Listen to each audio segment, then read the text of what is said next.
Okay, so now we're going to do, chapter 4, which is about creating our own functions. So modular programming in functions.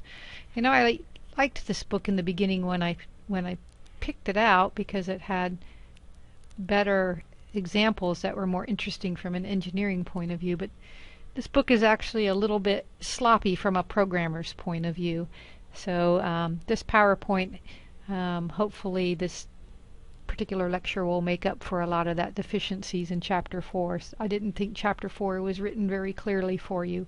So this PowerPoint or this lecture is going to be really important for you to get the idea, I think. Okay, functions or modules. Functions or modules, we use them to break the program into smaller self-contained units. And a function and module should be able to stand by itself and be testable by itself. So when you put modules and functions in your program, it makes your program easier to test because you've broken it down in a divide and conquer way. You've broken it down into pieces and you can test each section by itself. And also the program is easier to understand, and it's certainly a lot better than one gargantuan long main function. So examples of functions that we have already used. We've used the main function, scanf, printf, fscanf, etc. So what can you say about a function? It has parentheses after it, which may or may not contain a value. Our main doesn't contain a value, but when we scanf, we fill something in here in between these parentheses. So using the modules reduces the overall program length, because if you didn't have modules, you would have to write that piece of code over and over again. But now we can call the module or the function instead. So using modules is a programming style called abstraction.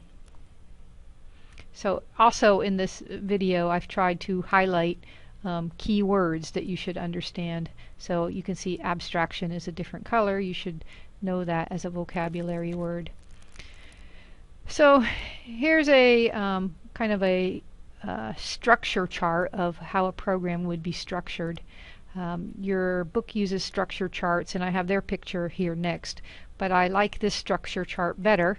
So it shows we have a structure that is your main program here, and so you recognize main and then parentheses, which means it's a function, and then you have the body of the function in between the curly brackets.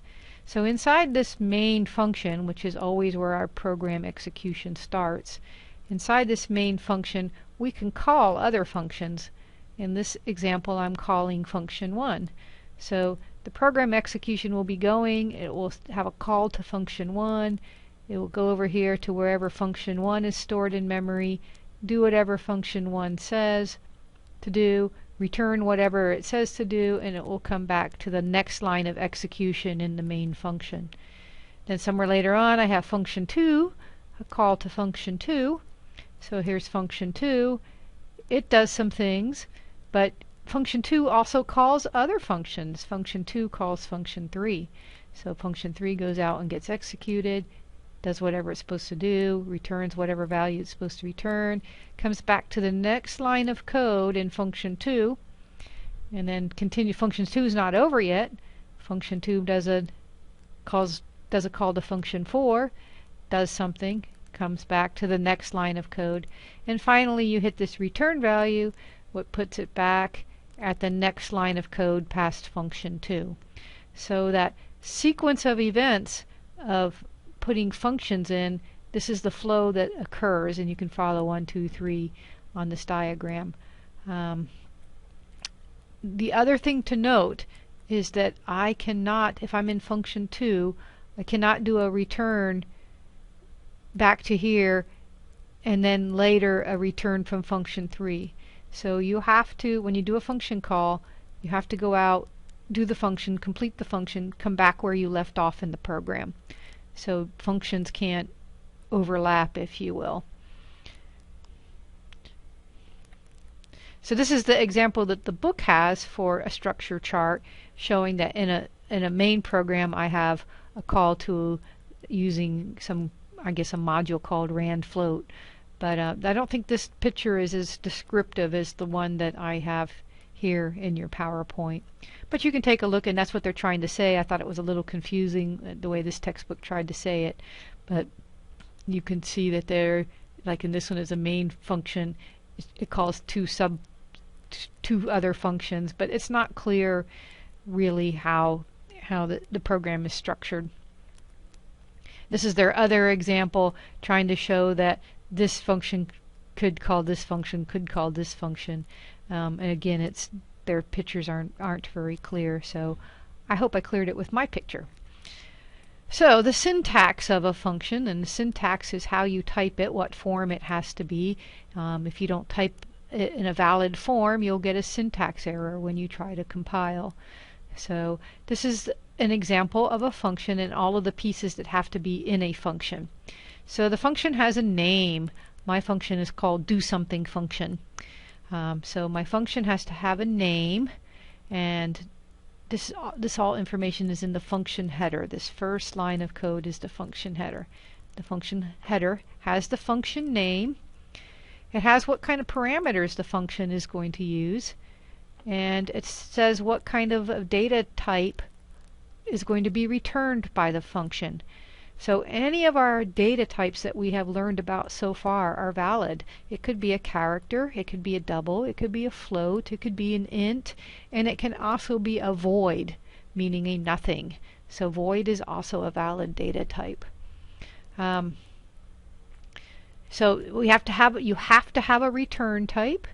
You have to have a function name, and there's some rules for function naming, and you have to have the parameters that the function is going to use.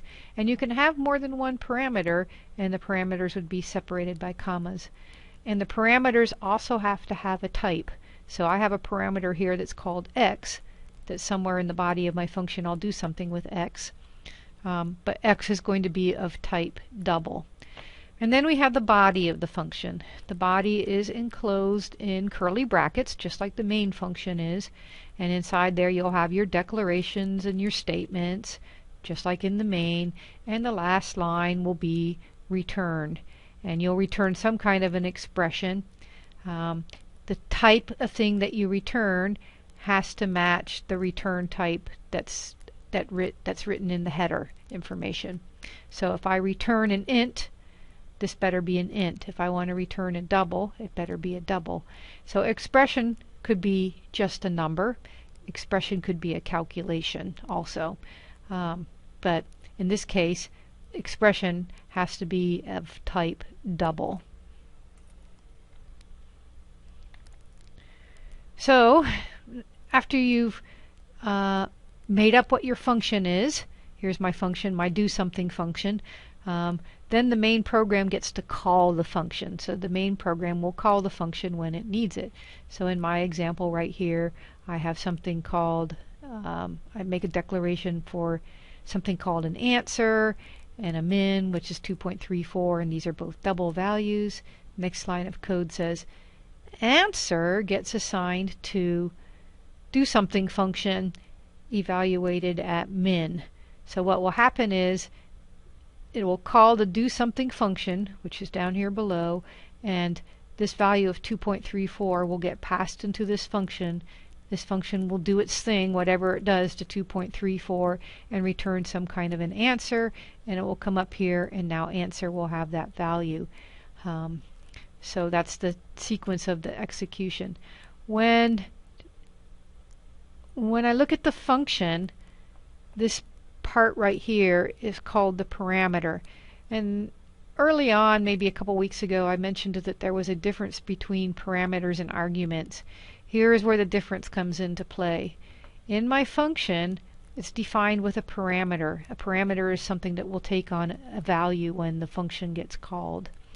But up here, this value, that min, which is assigned to 2.34, at this point, min is an argument of this function right here. So I'm up here in the main. The argument of the do something function is 2.34. X will get a copy of that value when it goes over here to execute. So up here, the value passed to the function the value that's passed to the function's parameter is called an argument. So here's some examples of function headers. We don't use all of these yet, but they are nice for examples anyway. Here's one that returns a type called a data type that's a bool, which is a logical expression like true or false. And the function header, the function's called send message, and it's going to accept a pointer to a character, some text. So a pointer is an address, remember. So an address is going to get passed to this function, and the function's going to return a bool. So maybe a character gets passed, and I do is a test on it, and I'll say, is the character whatever, I test for a certain character, and if it is, I'll return true, and if it's not, I'll return false. So the next header information has two parameters. One is a pointer called data, and one is an integer called count.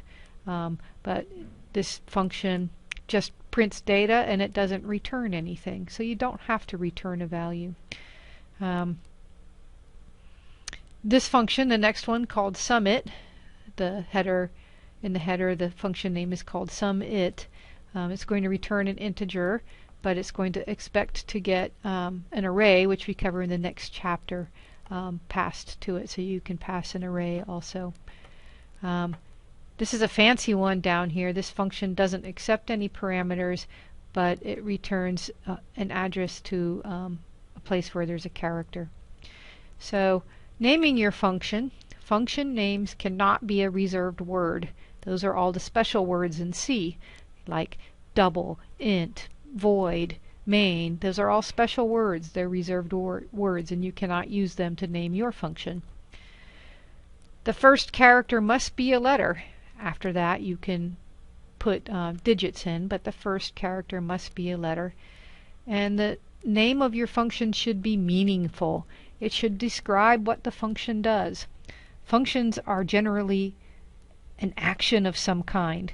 So a general rule is to make your function name begin with a verb, because your function is doing something.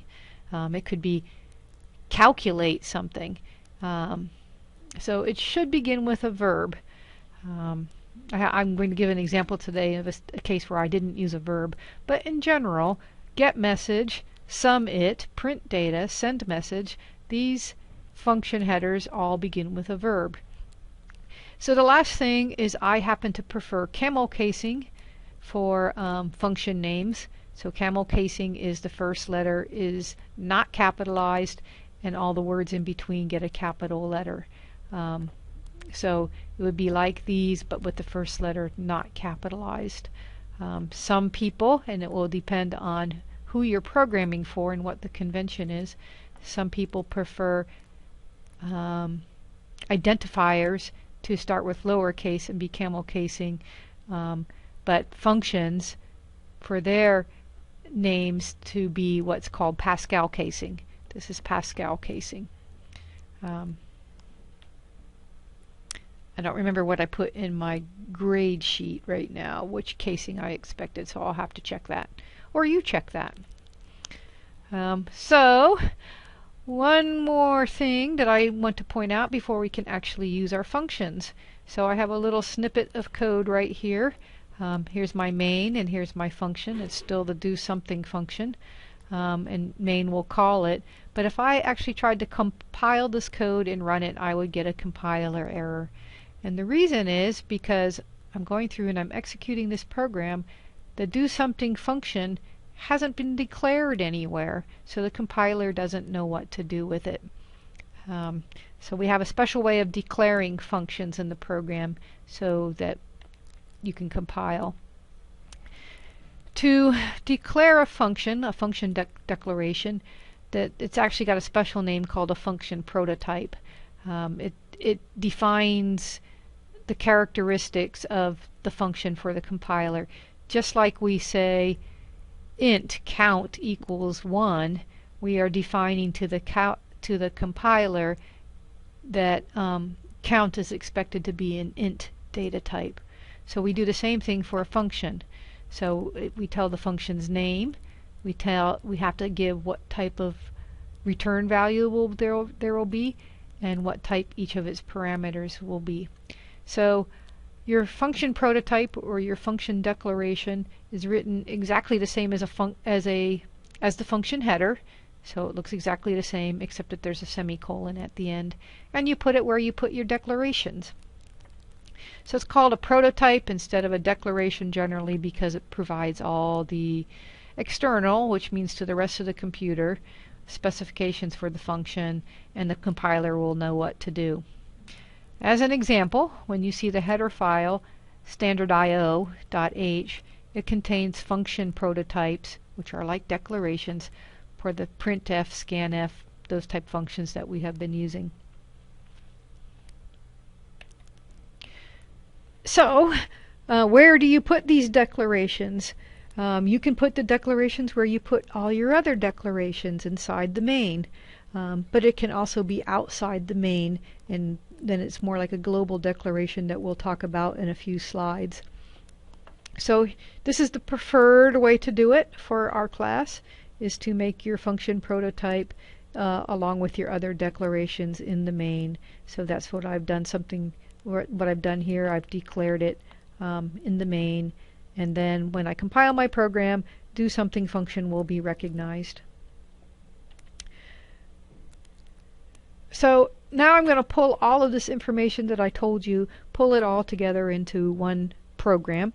I'm going to somewhat use the example out of the book, although I changed it a little bit. The example is that you need to write a program that calculates the value of syncx. This is a function called a sync function. To calculate the value of the function between two user-specified values. So user is going to give you xmin and xmax, and you're going to calculate the value of the function between it. And then you're going to print the results to the console window. I could have had you print it to a file as well, but for this example we're just going to print to the console window. So the sync function, you may not have heard of it yet, but it's defined as sine pi x divided by pi x. So what happens when x equals 0? When x is 0, you have a divide by 0, and you would think the function is no longer defined. But in reality, this is a plot of what sync x looks like from when x goes from -6 to +6. So it's not really undefined at 0, and you have to, in your program, not let that become a problem. What do we care about sync functions? So sync functions are used in filters, communication systems. So let's say you want to have a filter that only lets 500 megahertz get through to your radio, for example.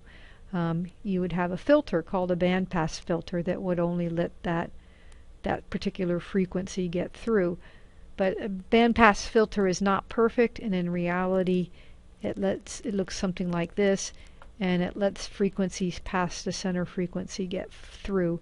So a sync function is a function that models a lot of real-world engineering things. So let's look at the sync function, how we're going to do our program. So following good developing the program processes, I made an input-output diagram. So I was thinking about what my program needs as input and what is the output going to be. So my program needs an input, the first value of x, and the last value of x, where a is less than b. So the user has to give two values, x, the minimum x value and the maximum x value, and sync x is going to be computed between those values. Then this is where I changed a little bit from the book program. Your book program automatically says there's 20 increments, and it doesn't give any option to change that. But I said that the input from the user should also allow you to choose how many increments do you want. Do you want to print 20 increments, or do you want to print and be very detailed and print 1,000 increments? So that's important for how much resolution your plot will have. So do note that if I pick 20 increments, that's actually 21 data points. So 0, 1, 2, 3, 4, 5, 6, 7, 8, 9, 10, 11, 12, 13, 14, 15, 16, 17, 18, 19, 20. That's actually 21 data points that you're going to calculate the syncx function at. So my output then will be d plus 1 values of the sync function between a and b, where that's given by the user. So my increment can be calculated from b minus a divided by d. So if I want to calculate between minus 6 and 6 and 20 increments, that would be 6 minus minus 6, which is 12, divided by 20, and I will get the size of my increments. Okay, so now I have the input and output to my program decided. This next slide, which you probably cannot read, so I'll show you pieces of it here in a moment, but I want to give you the overall structure of the program. The first part up here is your normal preprocessor directives. So include standard I/O, include math, define pi. Then I have my main function right here, which has a header.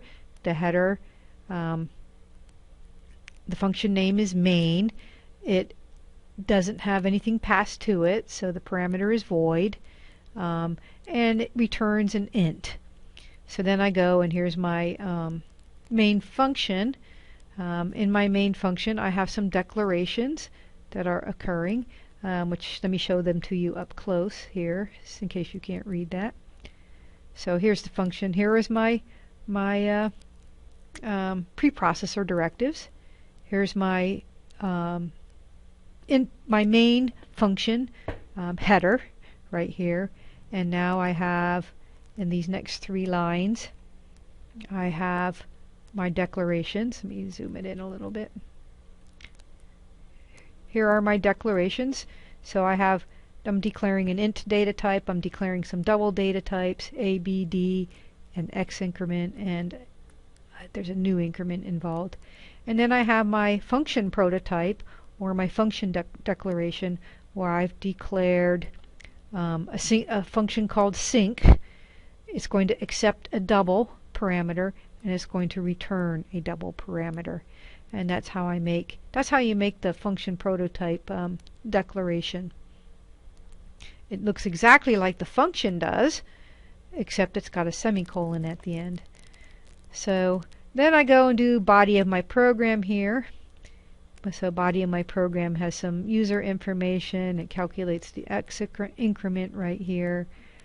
Some header, some printing information to the console, and here it actually goes through a loop, the number of times determined by d, and it will calculate it will make a call to the sync function, and each time it will put a new value in here. That's my new x. Every time I go through the loop, I'll recalculate, do a function call to the sync function, calculate the value of the sync function, and see how I can just print the output here. I can actually put this function call inside the printf list, and that will get evaluated and put into that embedded format code there. And then finally, my main function has a return. After the return, after the main function is entirely done, at the bottom of the program, this is where you put your functions. So here is my function definition. Here's my sync function. Notice there's no semicolon right here. It's not a declaration anymore. I'm defining my sync function. And here's what it does. It says if the absolute value of x is less than 0.001, then I'm going to return 1. This is my error correcting going on, because remember we couldn't have a divide by 0. So it says if I'm really close to 0 for the absolute value of x, then I'm going to say that the value of sync x is 1. So that's my avoiding divide by 0. Otherwise I'm going to go ahead and evaluate sine pi x divided by pi x. Okay, so that's the whole program. Let me go back to the slides. So I had my main function here. It has declarations and prototypes. It has a body, always between curly brackets. then I have below the program, I have line comments before the function. So every function should have a description and just use a line comment. Mine says this function evaluates the sync function. And then here's my function definition. It has a header and it has a body just like the main does. Very important, every function has a description. So put a line comment above every single function and make sure you have a description of what that function does. Okay, let's have a little bit more about parameters. There's a lot of terminology in this chapter, not very well developed, so I think showing you the meaning of these terms by example will be helpful.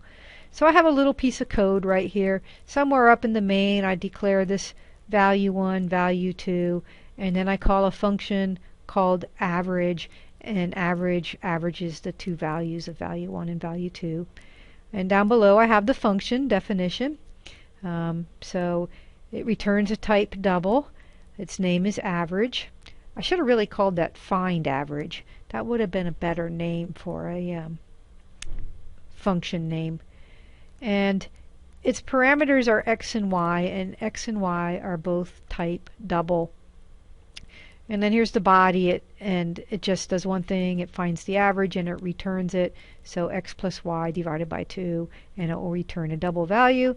And when I do the function call up here, result will get the average.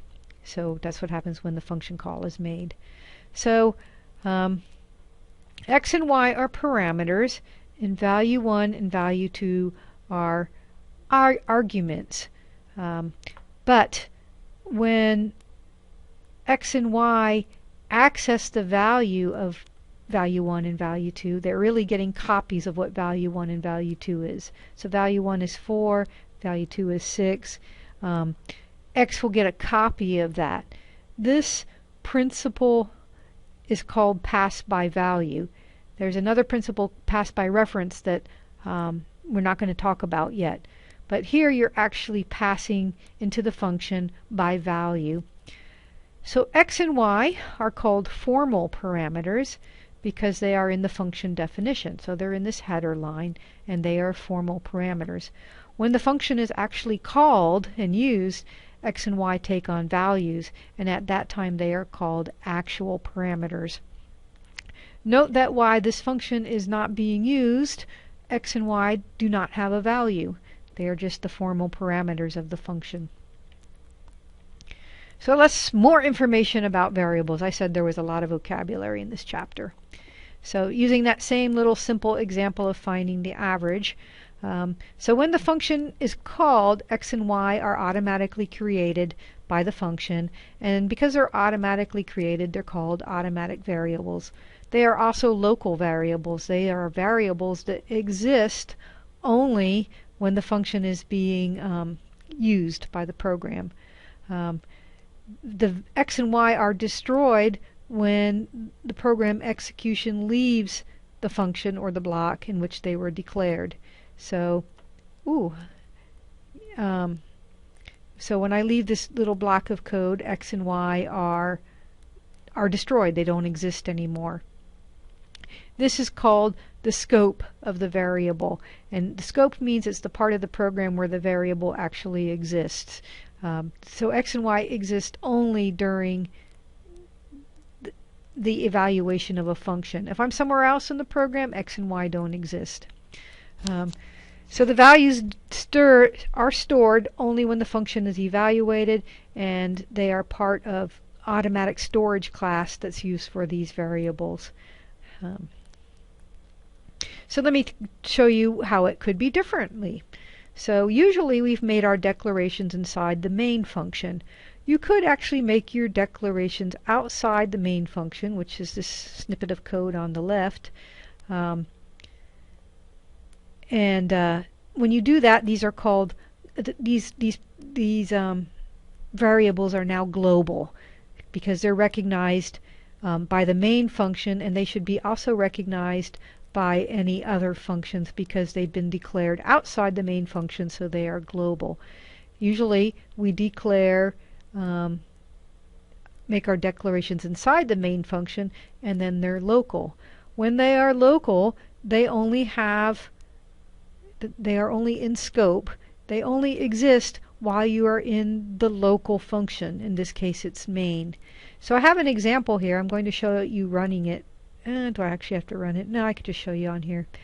So let's look at the left program. I've declared int a equals 2 and b equals 6. They're global. They're outside the main function. And in my main function, I'm going to call a function called product that's going to do some multiplication, and I'm going to call a function called sum. Actually, I didn't even use count, but I'm going to call a function called sum, which is going to add them up. So the one called product gets whatever x is, y is, and a. So x times y times a. X and y are parameters for the function. So when I call product passed to it a and b, 2 and 6 will get passed into this function. Additionally, the value of a will get passed, will be known. So I will get x times y times a, and that will get evaluated. No problem, because a was declared as a global variable. In this example on the right, where a was declared inside the main function, then I go and call the product function right here, and it does x times y times a times b. I will get a compiler error. And there's my compiler error down below. Maybe make it, oh, I'm just going to make it bigger so you can see it. But I messed up my, I messed up my screen.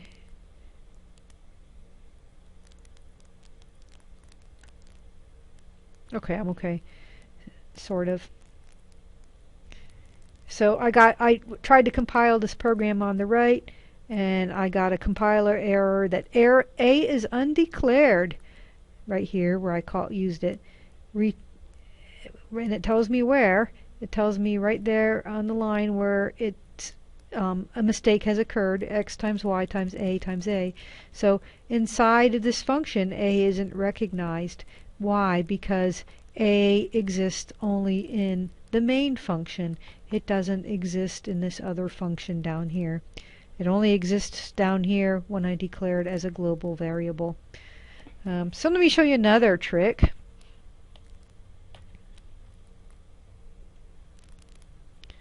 Something more about variables. This is all about variables in this PowerPoint, I think. Static variables. This is another thing you can do. So let's look at this example. Here I've made my function declarations, or my function prototypes. I've made them outside the main function. So I have a function called test1 and I have a function called test2. Note that they don't accept any type of data, so their parameter is of type void, and they don't return anything either. So you say, what's the use of that? Well, you can call a function and it will just go do something, print or whatever, and come back and not give any return value to your main program, and that's what we're going to do. So now I enter my main program right here, and all I'm going to do is call test1 and call test2. No parameters are passed, so you see I have empty parentheses. It doesn't expect anything to be passed to the function. So I call test1, I call test2, and I'm going to do this loop 5 times. Is it 5, 0? Yeah, 5 times. 0, 1, 2, 3, 4. It's going to do this loop 5 times. So let's see what happens with test1 and test2. So here's test1's function definition. You go into the function, it says make count be 0 and print the value of count, then increment count. That's all test1 does. The test2 function says static int count equals 0. So it has this special extra declaration there calling it static. So this is going to make it a static variable, and I'll show you what that means. And then I'm going to print the value of count, and then I'm going to increment count. So I'm going to call this function, call this function, call this one, call this one, call this one, call this one. I'm going to do it 5 times. So let's see what the results are. So remember, test 1 has an ordinary variable declaration for count, and test 2 has a static variable declaration. And this is what the result is. So first pass through the loop, count for test 1 and test 2 is both 1. But the second pass, count is 1 for test 1, but count is now 2 for test 2. And you can see each time I run test 2, the count does get incremented. And this is because I declared it as a static variable, which means even when I am outside the function, the value of count is retained. It isn't lost. Usually when you leave the function, the variables are destroyed. But in this case, it doesn't get destroyed because I declared it as a static. Now, showing you all these features was fun and confusing because the terminology is a lot. But the bottom line is that using global variables is not good programming practice, and neither is using a static declaration a good programming practice. Usually you like your functions to be standalone functions that are independent of the rest of the program, and they don't have any kind of fixed static things inside, because that can really mess up your overall program in the future. So although I showed them to you, using them is not very good programming practice, and I said don't do it. Before ending this particular lecture, I want to go back to the problem programming problem from a few slides ago, and that was where we had to write a program that calculated the value of the sync function. So I talked a lot about the parts of that program. I talked about the input-outputs, I showed you the structure of the program, I looked at it up close, and then I never actually showed you the program running. So I think at this point it's good to show you the program running. There was the program all entered in Notepad++, which is what I'm using. So there it is. What did I call it? I forgot what I called it. Example 4.2. Okay. So it's example 4.2. So I'm going to go ahead and compile it. GCC EX4_2.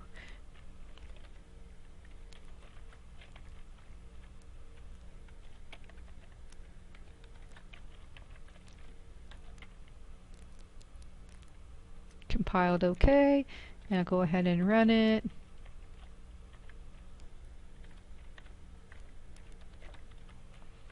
And enter endpoints A and B. Let's go -4 is the first endpoint. 4, enter is the second. How many points to calculate? You know, if I don't use very many, my plot's going to look choppy. So I think I'll use a lot of points. How about, well, I don't know, let's use 40 points. And so it calculates, and it puts all the data out on the console, which doesn't tell me a whole lot. So I could have written this data to a file and then plotted it in the plotting program of my choice, but it's not too bad. There's 40 data points in there. There's X and there's the value of sync X. So what I'm going to do, I'm going to take a shortcut because I don't have that much data right now. If I had 1,000 points, I wouldn't do this. But I am just going to left click and hold, select it, then right click, and it's copied. I'm going to go back to Notepad, and I'm going to paste it in a blank Notepad file that's not been called a C language, it's a text file. And so I pasted the data in there. That looks, there it is in there. Go ahead and save it. And now I want to plot that in the plotting program of my choice. I'm going to use Excel. As an engineer, I have used Excel very, very much. If I do something more complicated, I would use MATLAB, but Excel is okay for this. So I'm in Excel now, and of course there's a Google equivalent. So I'm going to click on Data. Is it Data? Get external data in this version of Excel. So from text file. I think this is Excel 2013. So I'm going to find my file. There it is, data.txt. There's what it looks like. Good. And import it. Import it. Now I have a choice of it being delimited or not. So my columns are separated by a space, and so I'm going to look for that. I'm going to say my commas, my delimiters are a space. So I will select that. And then this bar came up, so I knew that I was going to be separated in the columns in Excel. Next, that looks good. Finish. And OK. So there's all my data now in Excel, which is a pretty convenient plotting program. And indeed, there are 41 data points. So I asked for 40 intervals, and I got 41 points, which is what I expected. And we're going to go ahead and plot. So insert. I like scatter plots. There it already is. I could have this style, this style, this style, different styles here. There's just the points. I'll do the straight line one. So there's my lovely plot. The x-axis is, horizontal axis is x from -4 to 4. And when I hit x equals 0, which is right here, my program accommodated it and put the value out as 1. So, and this new Excel here lets me show it that way. So I think that's kind of pretty to show it that way.